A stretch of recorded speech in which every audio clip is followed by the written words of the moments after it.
Hey guys, how you doing? Hope you're doing okay. This is a bit of an update video. A trial has come to conclusion in regards to the death of a 2-year-old boy, Kyrell Matthews, who died October the 20th, 2019. The mother's boyfriend has been found guilty of murder of young Kyrell Matthews, and he's been sentenced to at least 25 years in prison. And the mother was acquitted of a murder charge. However, she has been found guilty of manslaughter, and she's to face 13 years in jail. So again, this happened in October the 20th, 2019.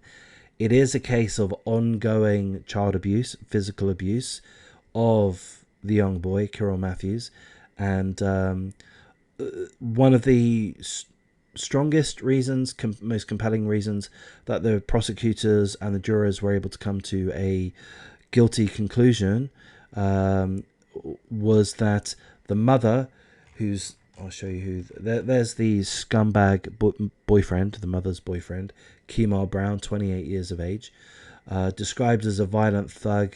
I think it mentions that he has a long criminal history. I can't remember. And there's the mother, found guilty of manslaughter. Her name is Felicia Shirley, 24 years of age.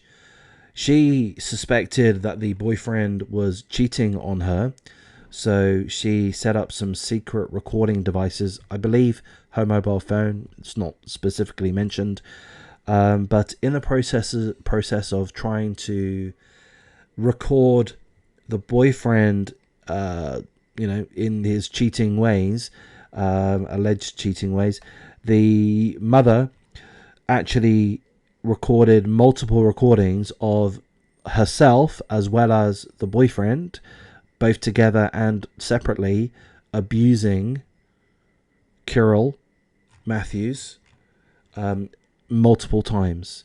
So we're told that that's what was the most compelling evidence that was provided, which helped in convicting Kyrell Brown, the boyfriend, and Felicia Shirley, the mother, of the murder and manslaughter of young Kyrell Matthews. There is an audio, we can play that. It's the mother calling emergency services, and the mother stating that on this fateful day, Kyrell Matthews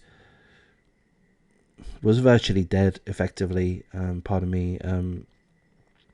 She describes her as she describes the boy as his eyes rolling in the back of his head. So we'll have a listen to this quickly, but of course a trigger warning. Hello, you're through the NHS for Mum service. And what is that I can help you with today? Basically, Kyrell, he's been acting really funny, like his body's floppy, and his eyes is rolling back, and his chest is like coming out like he can't breathe, and he's not responding properly. Okay, so is he awake at the moment?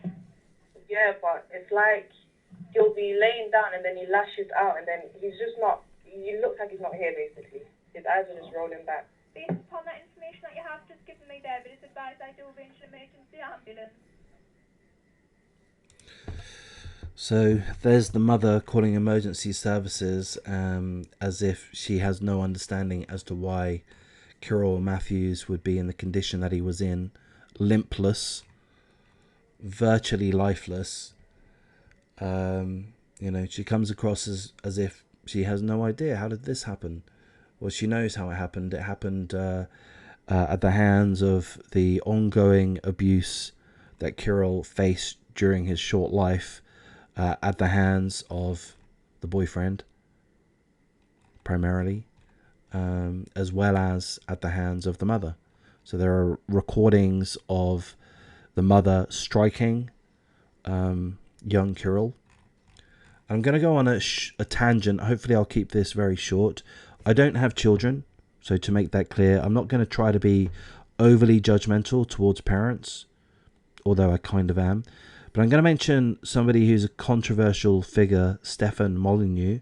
He is controversial. He's been banned from most social media platforms. He was extremely prominent on YouTube for quite a while.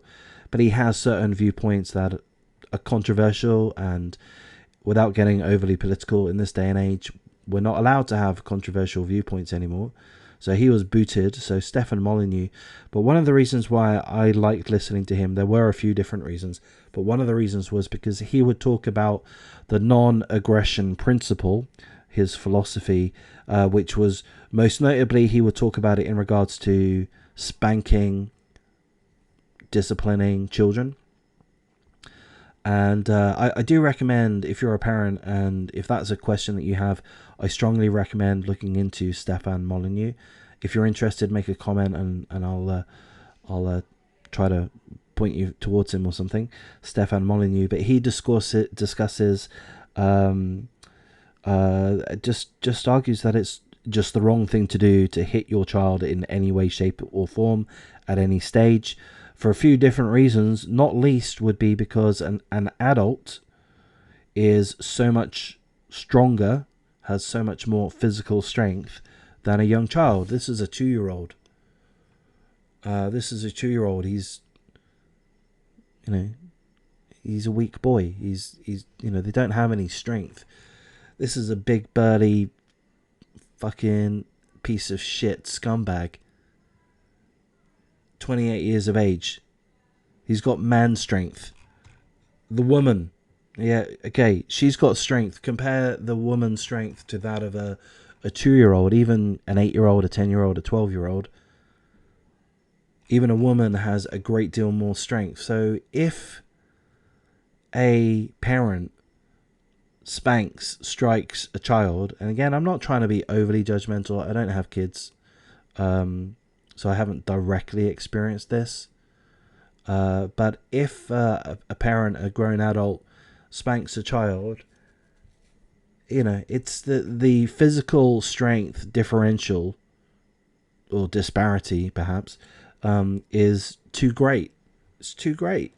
Like, it physically hurts the child, and that does not help. That does not aid anything. It does not create or strengthen a bond with the parent. All it serves to do is put the child in a place of physical discomfort and emotional stress. Why is my mom, why is my dad beating me? And I'm going to say this. I made another video of a similar case just a few days ago, of a boy that was killed. I can't remember the boy's name. I could look it up. But I will look it up in a second perhaps. But I made a comment whilst making that video that in regards to the one photo that we had of that boy, he looked awfully, awfully, awfully sad. Awfully sad. And I'm going to say that this picture of Kyrell looks similar too. And maybe I'm reading into that too much. But to me, here he is, 2 years of age. He's outside. He's in the sunshine. He's wearing his favourite Arsenal football club jersey. He should be having fun. But to me, if you look at his face, it doesn't look like he's having fun. It looks like he's sad, he's lost, he's stressed. He's scared. He's, again, he should be outside. He is outside. He's outside in the sunshine, playing, and I don't know, I'm just thinking that that's as happy as he gets. That's as happy as he had the chance to get. So I've given you a pretty thorough overview there, I think. I'm going to just go through and make sure I give you a few more details. I'll provide a trigger warning. So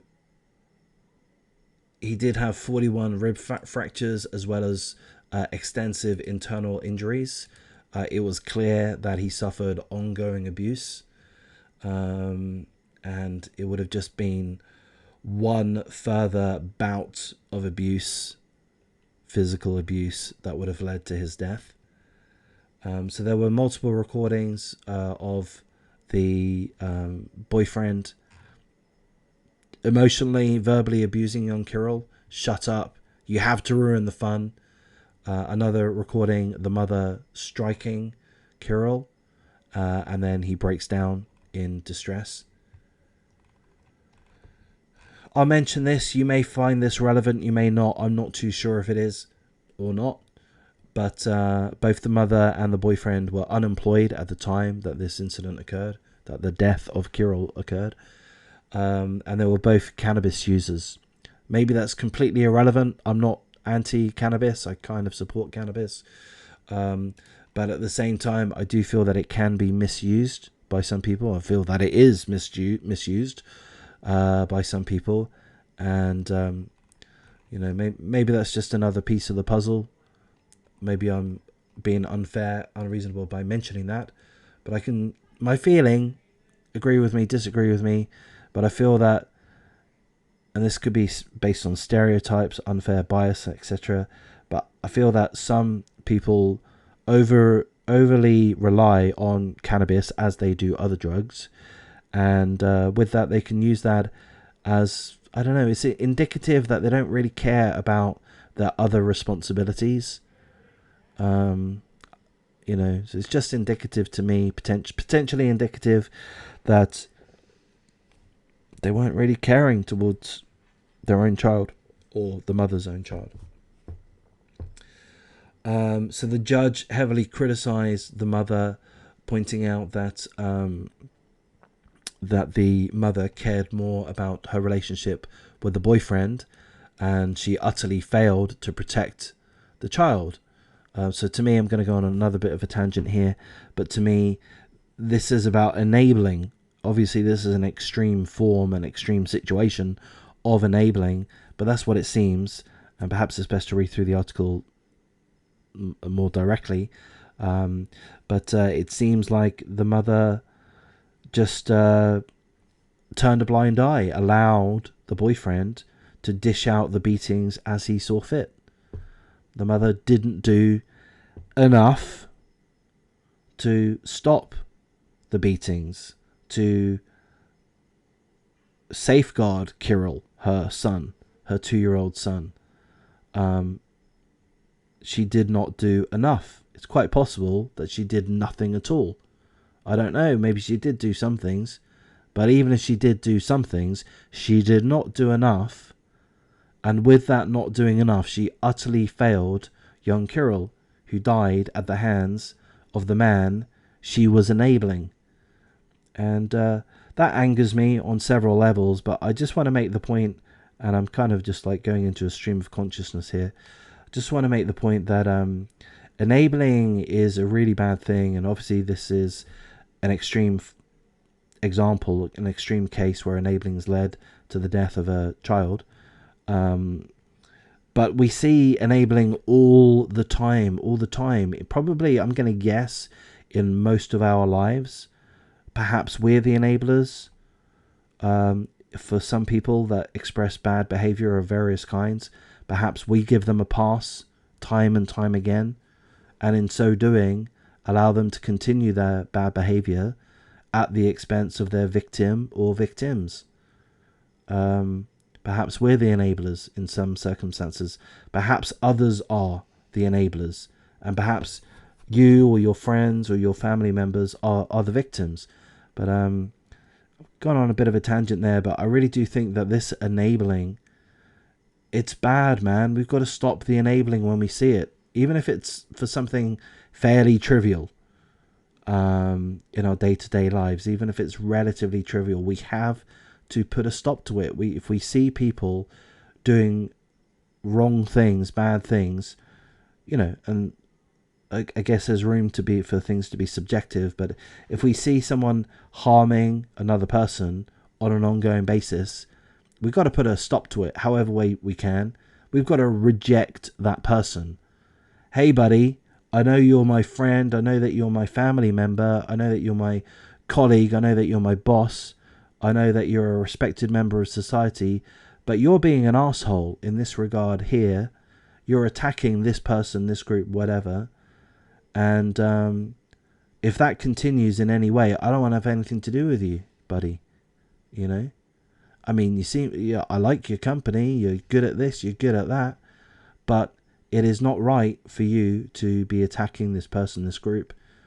And I'm going to walk away from, I'm going to end our relationship because I will not enable your behavior, or I will not enable your behavior. I cannot support you, that behavior. That's what we got to do, man. No one does that. No one does that. Very, very few people do that as far as I can see. And we have to do it. We absolutely have to do it. We have to do it a lot. Why do we have to do it a lot? Because this bad behavior is out there a lot. And when we turn a blind eye to it, it just continues. It can blossom. It can further. And, even in those relatively trivial situations, there's still a victim or victims. And that can be ongoing for years. So, these kind of things cause harm. We've got to put a stop to it. That means you've got to put a stop to it. That means if you are acting as an enabler, you need to stop doing it. That's what it means. You have to make that sacrifice. You may lose friends. You may lose family members. But if you want to be a decent person, in my opinion, that's what you have to do. Gone on a massive tangent. I'm going to wrap things up here. I've kind of guess I've enjoyed going on a tangent. It's an absolutely horrendous situation, of course. I did make a video on Kyrell Matthews previously. You might want to have a look at that. I'm grateful that both the boyfriend has been found guilty and the mother found guilty, albeit of a lesser charge. The sentencing, 25 years to life. I would like it to be more than 25 years. But this happened in England, and they don't have, that's what they do over there. Should it be more? Yes, it should. It's not as egregious as other sentences. It is still a long time. But I would support those that would say it's not long enough. I would agree, but I'm not as angry about the sentence as I have been with other cases. I guess I feel kind of similarly in regards to the mother. And I feel that I might be missing a thing. Maybe I should be more angry than I am. 13 years for turning a blind eye whilst this happened. Okay, fine. She didn't intentionally kill Kyrell, but she allowed this to happen. 13 years. It is too light, isn't it? It is too light. Part of me is thinking, okay, that's not too bad. But it is too bad. It is too bad. It should be more. Young Kyrell doesn't have a life. It looks like it. I'm sorry to say this, but it looks like he never had a life. It looks like, even when he's outside playing, he's unhappy, he's stressed, he feels unloved. Probably suffering physical injury. Why? Because of the disgusting parents that he had. A mother that absolutely failed him 100%, and a boyfriend who's just an evil fucking scumbag POS, who I hope gets to spend quite a bit of time in general population. And I hope boys and girls of boys of the facility that Kemar Brown is housed in, I hope that you get to say hello to the fella, have a little chat with him, introduce yourself and express your feelings in regards to, how he went about torturing a young boy and then subsequently killing him. Perhaps you can, if you're an inmate of the facility that Kemar Brown's in, perhaps you could, stop by his jail cell, have a little chat. Again, I'll wrap things up here. I am trying to make multiple videos every day. Struggling a little bit to do that, but I am trying, and I'll keep on trying. If you do appreciate this, please do like, comment, subscribe, etc., etc. I really do feel very kind of proud that it seems that a community is developing. I'm getting a lot of comments on the videos of various kinds. People give me thanks and praise, which is I'm grateful for. But more importantly, people just expressing their views on the subjects. These are extremely emotional subjects. I like being a part of that. I feel a little bit proud that we seem to, and I'm using the word we seem to have a nice little community brewing here. I really hope that that's going to foster, and I'm going to try my hardest to foster that. Please carry on supporting me, and we'll see what happens. But anyway, I'll thank you for your time.